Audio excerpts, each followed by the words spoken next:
Beginning with the body.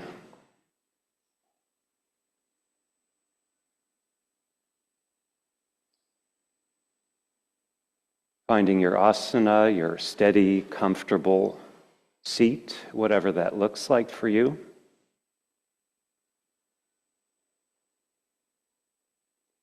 And also knowing that we're welcome to practice walking meditation, standing meditation, or I suppose even lying down meditation.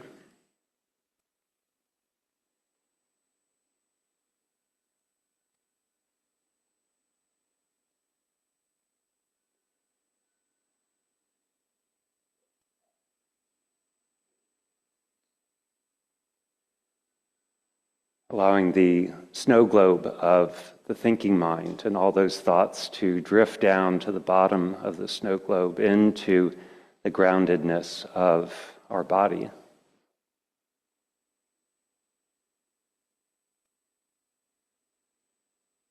Knowing that that settling occurs on its own, rather than being yet another thing to do.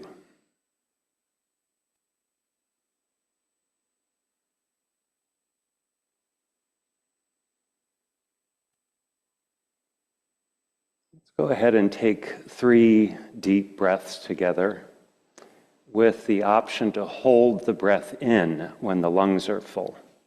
And we'll do this practice of 4, 7, 8 breathing, which involves inhaling for a count of 4, holding the breath in for a count of 7, and exhaling for a count of 8, with the caveat that if that makes you dizzy or uncomfortable in any way, we can return to normal breathing.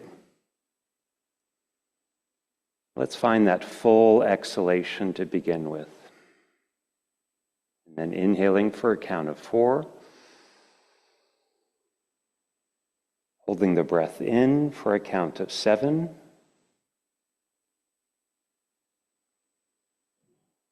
And exhaling slowly, smoothly, for a count of 8. And again, a deep inhale that fills the belly and the chest. Holding the breath in at the top if that's comfortable. And then that long, smooth 8 count exhale. And one more of these on our own.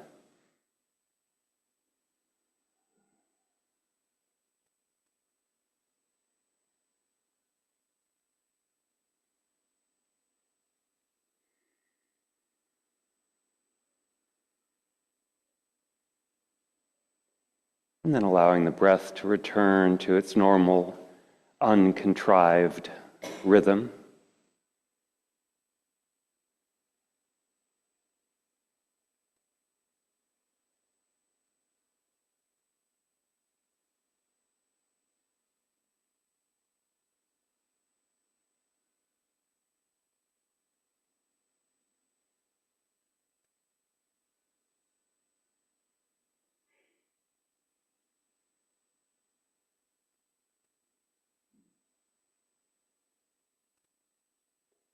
Making those minor adjustments so that the body can be 10% more comfortable.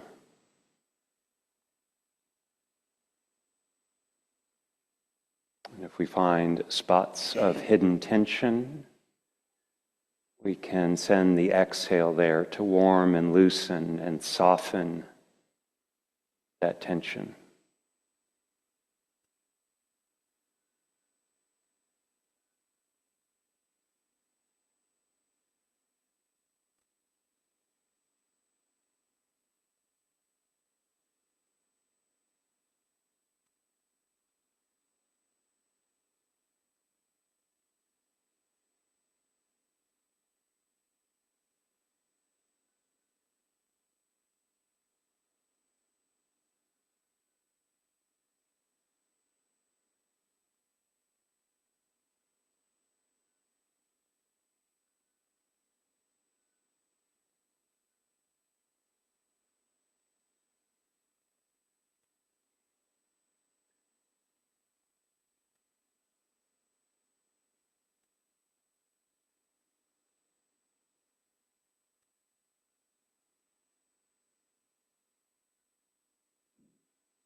When the mind has wandered off into thought loops, we can celebrate that we noticed that. And then gently, consistently, bringing the focus either back to the breath or into the body, or if you like that snow globe image, we could use that too.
And then shifting focus to some gentle questions for self-reflection or inquiry.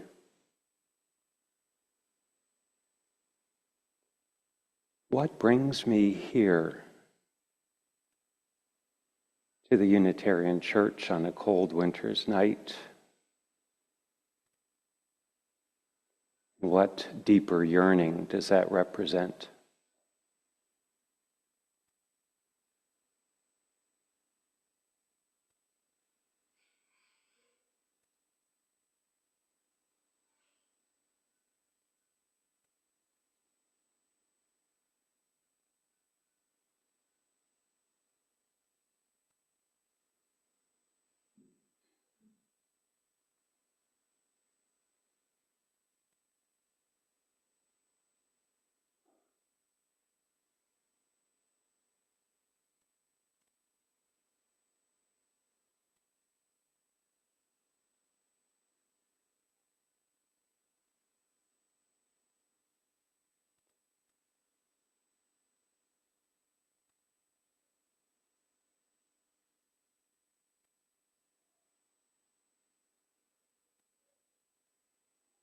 What brings me here to this practice of the Buddha Dharma?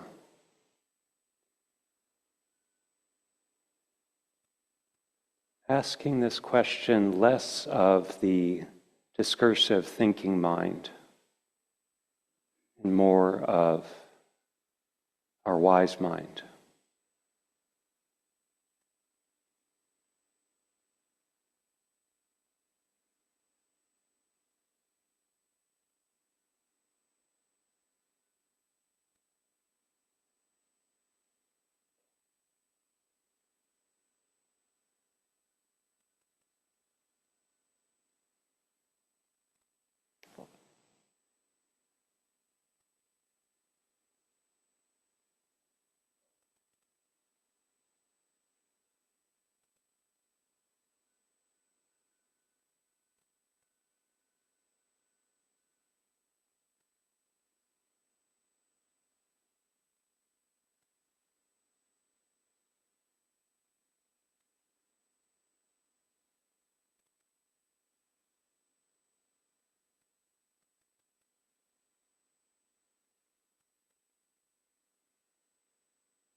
In the last part of this meditation, while keeping the eyes closed, if they are closed already, see if you can allow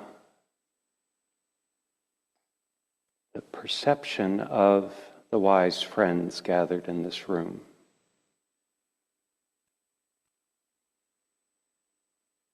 Who are here to support each other on our journey.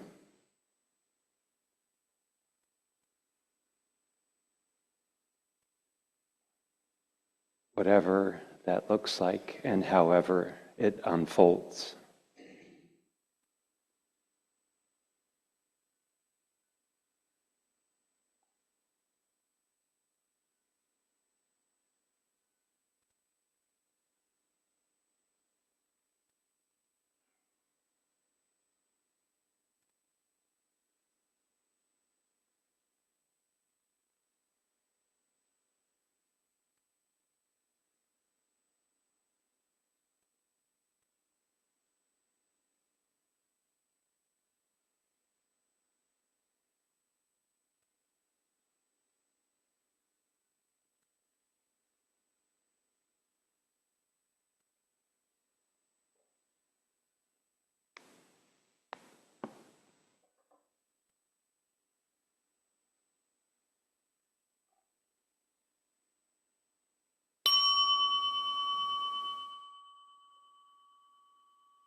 Please feel free to move and stretch or get up.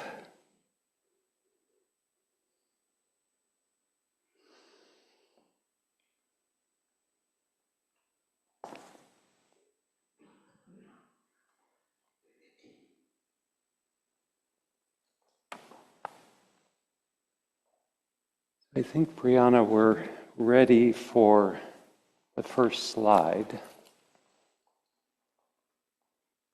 Thank you so much. This is kind of a big set of questions here. And it's kind of ironic because there's no word in Tibetan or other cultures where the Buddha Dharma flourishes for Buddhist. The closest thing that I found is in the Tibetan language. It roughly means insider, someone who looks within for happiness and fulfillment rather than outside. So this concept of Buddhism is a bit of a Western invention. So actually, if we could go back just one, because I want to do a quick poll here. So before we really go into this, I would love to hear by raising your hand, and this is multiple choice, who thinks that Buddhism is a religion?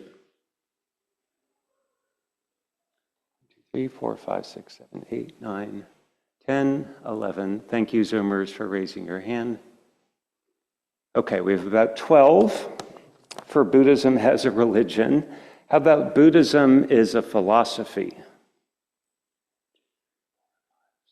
7, 8, 9, 10, 11.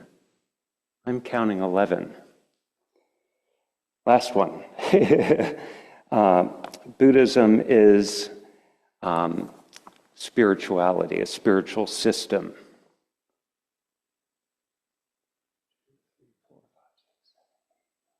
11, 12, 13, 14, 15. It's a winner. Case closed. Thank you for indulging that. So yeah, Buddhism is often described as a philosophy or psychology because it doesn't center on a creator God, and it encourages our personal investigation of truth. Yet, for millions of practitioners, including about 12 of us, Buddhism is undeniably or unquestionably a religion. So, do these questions of is Buddhism a philosophy, a religion, a spiritual system, or psychology is there a definitive answer, or does it depend on the culture that we find ourselves in and our personal perspective? And it could even be that these are not that these are meta questions, or that they're even like a koan, that there's not a definitive answer. It's just meant to, that the questions are meant to open the mind rather than close the debate, so to speak. So as we step into the new year with an intention perhaps to deepen our meditation practice, or dare I say spiritual practice, we'll be exploring these questions together. And I'll offer to start with, before our break, that framework that I was mentioning before, that His Holiness the Dalai Lama has developed for viewing Buddhism as a three-layered or three-tiered tradition. I think we can go to the next slide. Thank you, Brianna. This is a busy slide. So we have the three layers, or the three conceptions of Buddhism here. On the left-hand side, we have Buddhism as a science of mind, or you could say psychology. The middle column is Buddhism as a philosophy, and then the rightmost one is Buddhism as a religion. So we have some characteristics here under the bullet points, and then for each column we also have a quote from, the Dalai Lama that underscores that view of Buddhism. Excuse me.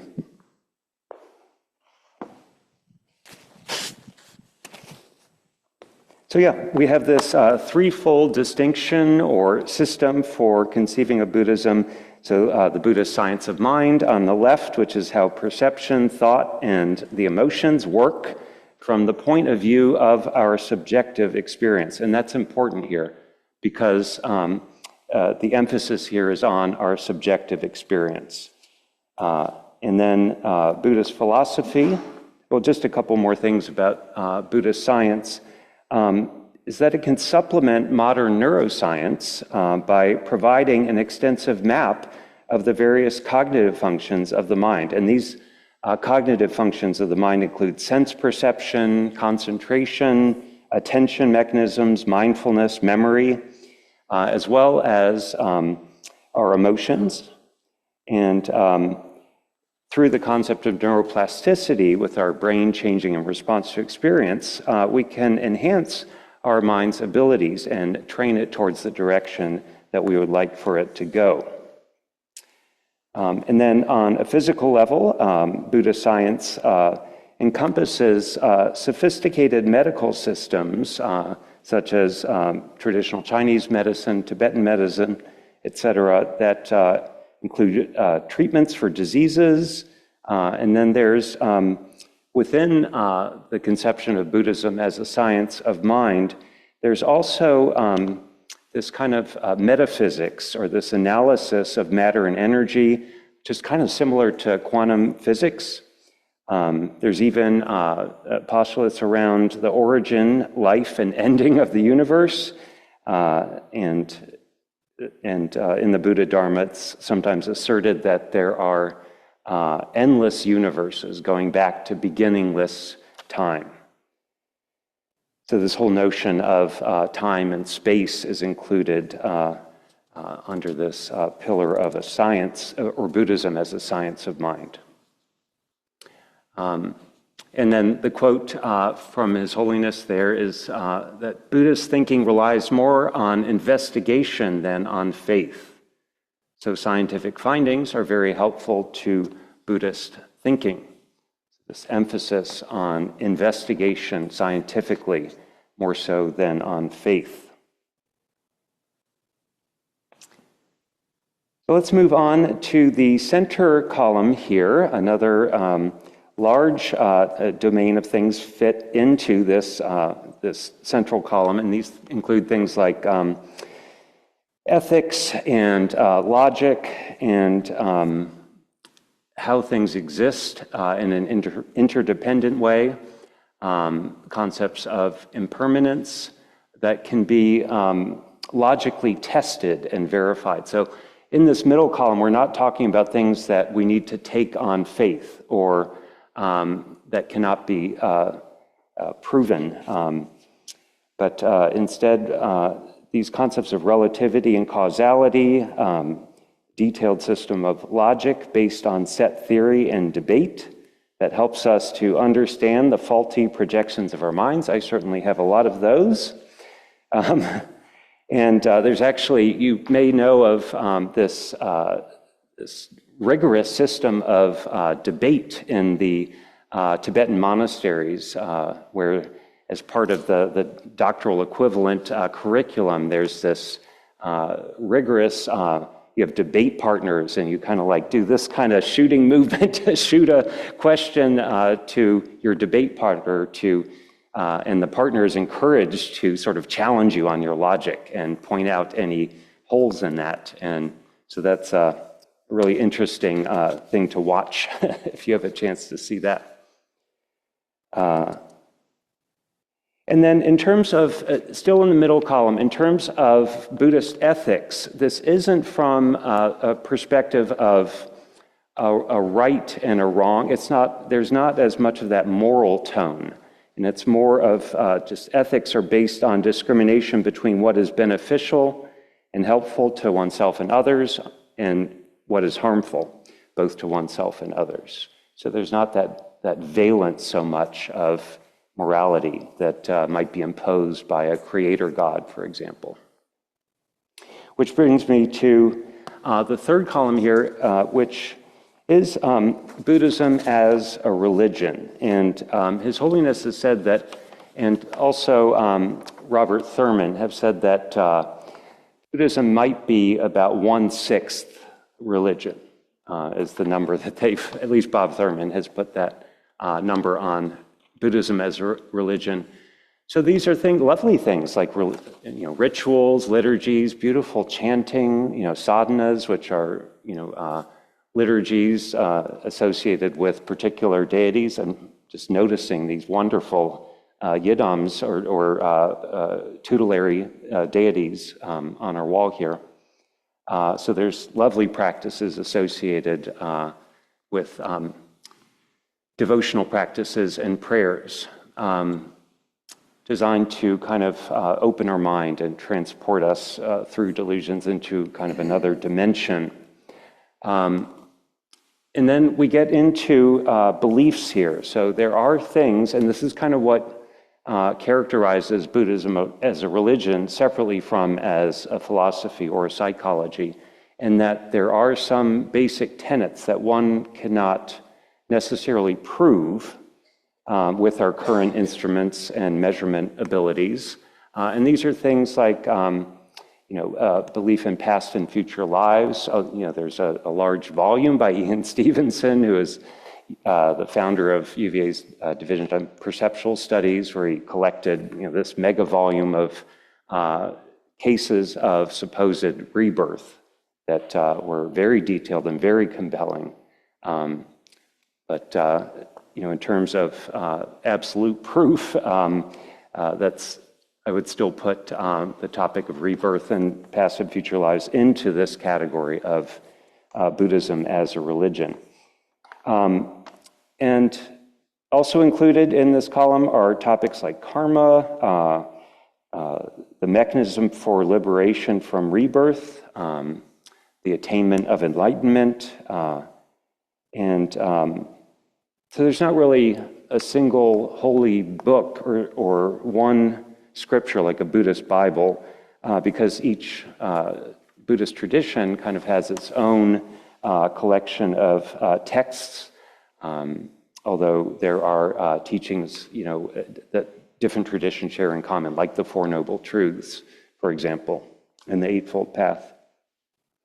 So last thing I'll say is because Buddhism lacks a creator God and emphasizes our testing, our own individual testing of what is true and what is not, some people find this to be like a bridge where the two concepts of Buddhism as a religion and Buddhism as a philosophy can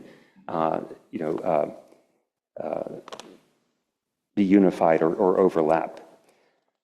So maybe for about the next 10 minutes or so, I want to just share a couple of other slides that might help us to think about differentiating Buddhism as a religion versus a spiritual system, and then another slide around Buddhism as a religion versus psychology or science of mind.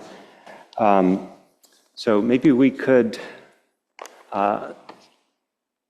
move to the next slide, Brianna.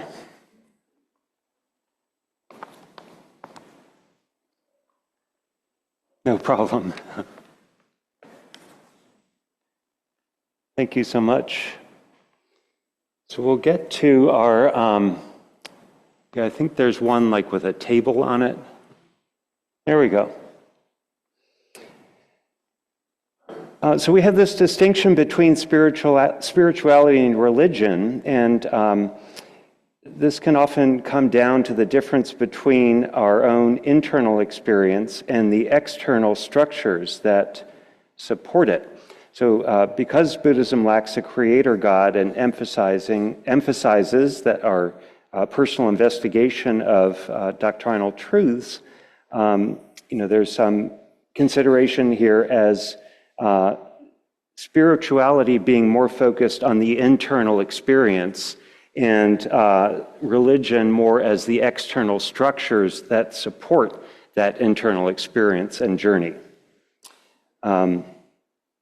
So within the Buddhist context, spirituality has been described as emotional maturity or cultivation of so-called good human values. I know I said there's not that moral tone, but good referring to whether actions are useful or views are useful or not.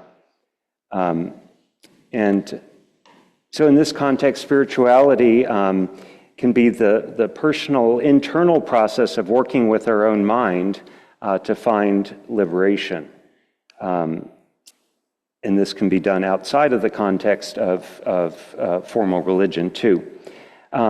So another key point about viewing Buddhism as spirituality is individual autonomy. So in this view, we are the primary authority and not a set of texts or liturgies or other external structures that characterize religion. So by using techniques like meditation and mindfulness and Vipassana, special insight meditation, we're able to gain insight both into our own mind and also the nature of reality. So that's individual autonomy. A second key feature here around Buddhism as a spirituality is direct experience.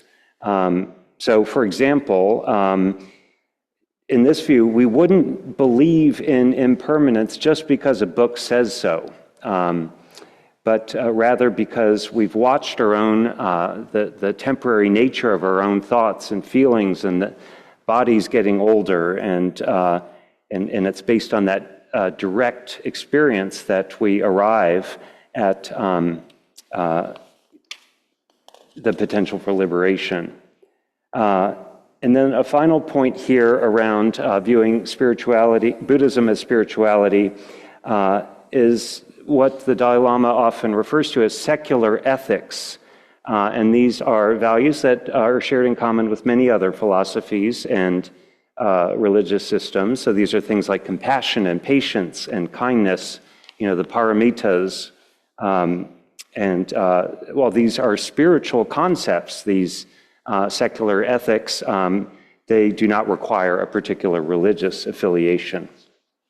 So then, I'm not sure how much, this is tracking to what I'm reading here, but if we look now at Buddhism as a religion as opposed to a spiritual system, religion refers to a codified system of traditions and rituals and communities that have formed around the Buddha's original spiritual insights 2,500 years ago.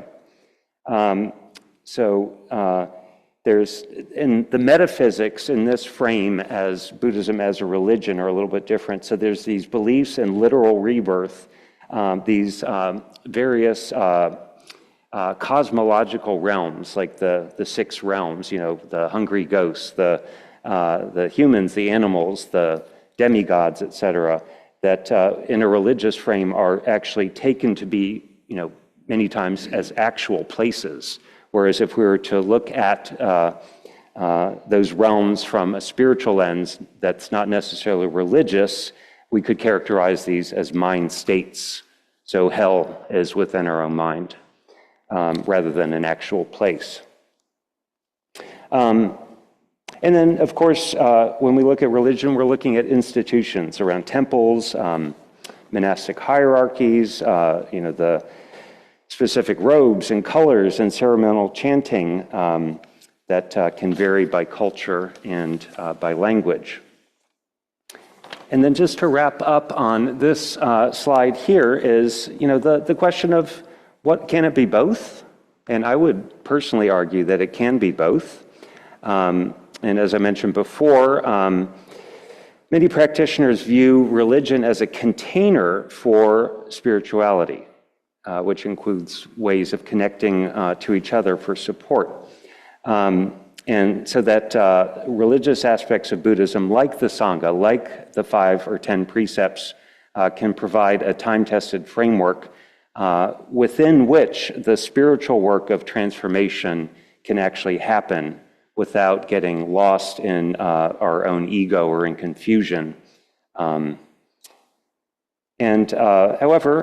in the West, many people practice secular Buddhism so that the religious superstructure, so to speak, around rituals and liturgies, etc., are stripped away, so that we're focusing purely on the psychological and spiritual infrastructure, such as mindfulness, ethics, etc. All right, whew. So that was a little bit about the contrast between Buddhism as a religion versus a spiritual system.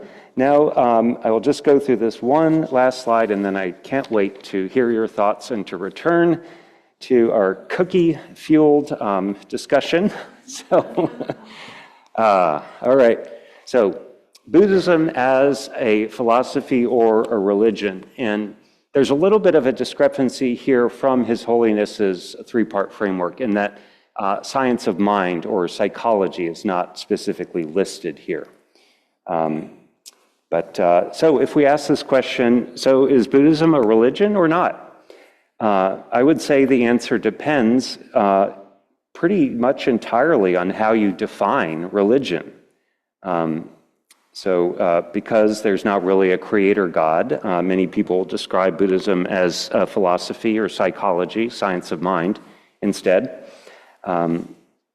So rather than choosing one label for Buddhism, whether it's religion, philosophy, or otherwise, some scholars have suggested that it's more accurate to say that Buddhism is a religio-philosophical tradition. Doesn't quite roll off the tongue. That functions differently depending on the culture and personal context. So what are some reasons why Buddhism could be considered a religion? Sociologists and within academic definitions, and I would defer to our faculty member who spoke on Zoom. I'm sorry, I don't remember your name, but can please point out any errors in my logic here. But one could argue that Buddhism is a religion because it addresses these ultimate questions of our human existence. So who are we? Why are we here? Maybe some of the topics that we explored in our initial meditation. And then another reason why Buddhism could be considered a religion is because it includes concepts that transcend the physical world. So that refers back, I think, to Clay's comment earlier. And these are things like samsara, the cycle of birth, death, and rebirth, and karma. And then in terms of the goal, of practice in general is that within Buddhism, in the religious context, the ultimate aim is nirvana, a state of liberation from suffering that has this kind of spiritual flavor to it.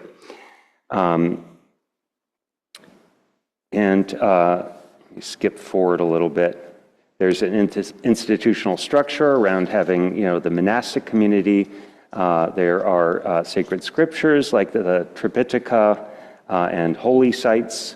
There are devotional practices that I referred to earlier that is within the Theravadan tradition as well as the Mahayana. And these are all things that are arguments that have been used about why Buddhism is more of a religion. And then finally, we'll get to that last column here before our discussion. And this is around why is Buddhism considered a philosophy or even a psychology? And the reasons include that it emphasizes reason, self-reliance, direct experience over blind faith. Another reason why in the kind of philosophy column there is that it's non-theistic. The Buddha explicitly stated he was not a god, but a human who had woken up, who had awakened, so that there's no requirement to believe in a creator deity. And then, of course, we have this concept of ehipassiko, or come and see, which is essentially an empirical approach that the Buddha encouraged his followers to use to test out his teachings, rather than accepting them based on, faith in the Buddha or on the authority of Siddhartha Gautama or any other Buddha for that matter. And then finally, with a focus, another reason for Buddhism as a philosophy is its focus on ethics and on the mind. So these include things like the Eightfold Path, which focuses on our conduct, our mental discipline, and our wisdom, our view. And these can be applicable regardless of a religious background or not. So just like in the last slide, looking at differences between Buddhism as a science or a philosophy, here we have, Buddhism in the last slide, religious versus spiritual system. Just like that, in this slide, we have a middle way between conceiving of Buddhism as a religion or as a philosophy. And as I mentioned before, this distinction between religion and philosophy is kind of more of a Western or modern distinction. And this relates back to what I said around in the Tibetan language, there isn't really a word for Buddhism or Buddhist. It's more like insider, someone who looks within. This emphasizes the importance of self-reflection and seeing things as they really are rather than how we conceive them to be. So ultimately, we can practice Buddhist philosophy and practices like mindfulness without being a religious Buddhist. But the historical and cultural body of Buddhism itself generally posits Buddhism as a major world religion. All right. So we have plenty of time for discussion. I wanted to go into a short analytical meditation, a reflective meditation to facilitate all of this sinking down and in, and to discover what rings true for ourselves as individuals and what is useful for our own spiritual journey.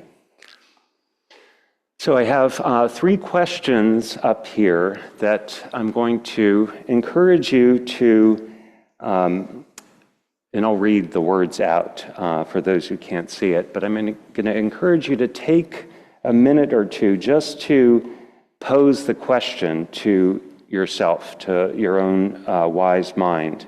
And then rather than kind of just in a forceful way, thinking about it and coming up with an intellectual answer, I would encourage you to just kind of wait for the answer or the wisdom to bubble up from within. So I'll give a about 2 minutes for each of these questions. So again, I invite you to sit in a way that is comfortable, yet alert.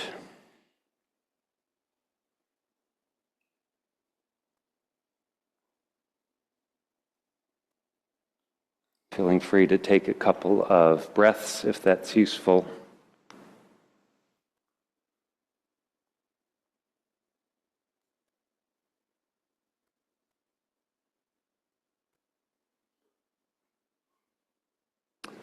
So the first reflection question is, what is your view of what Buddhism is or is not?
And then moving on to our second question,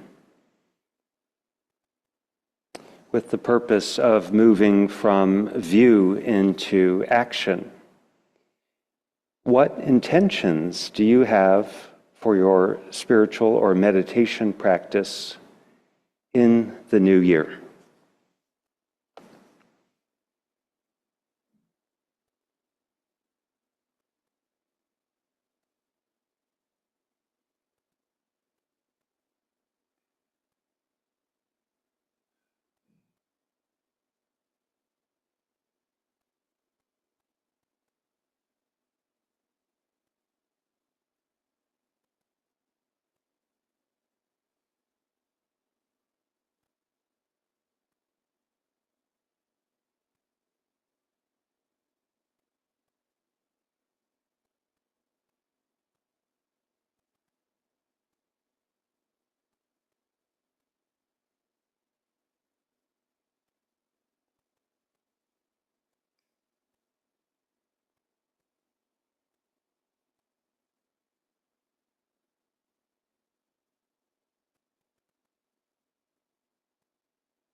Final question, again in support of moving from view into meditation and action.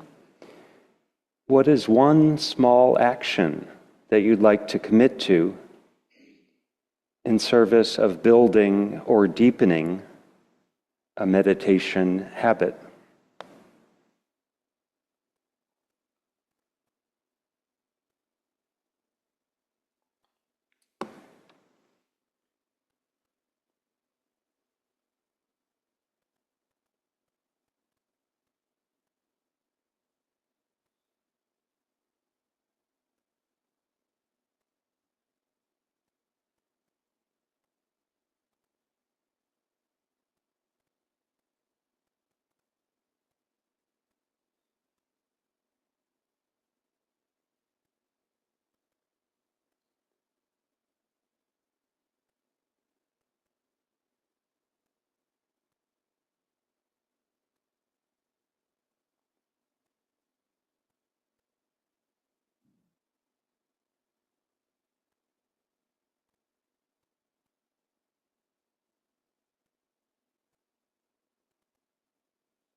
I think we should move towards closing with a dedication of merit, and I feel like I've underemphasized the Mahayana ideal of bodhicitta this evening. That at least within the Mahayana, that there is this aspiration to be of benefit. So all of this is in service of that aspiration. So I am going to read in a moment a dedication of merit from the Recovery Dharma program that I love. But as my teachers say, if we could please just take a few moments to dedicate the merit of our practice together and every day in our own way.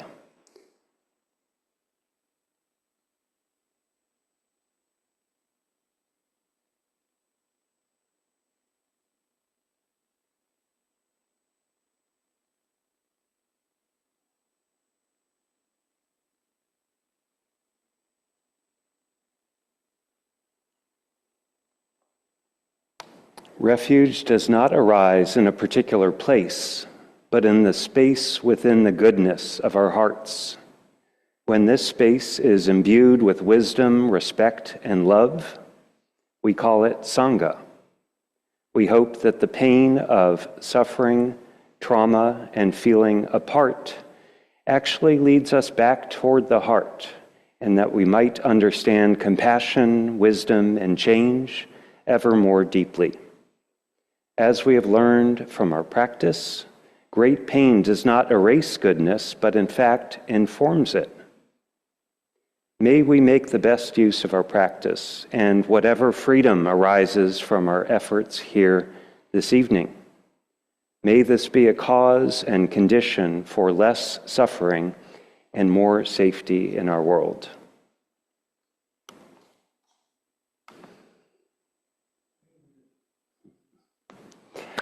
So stay warm, Happy New Year, and look forward to seeing you next time.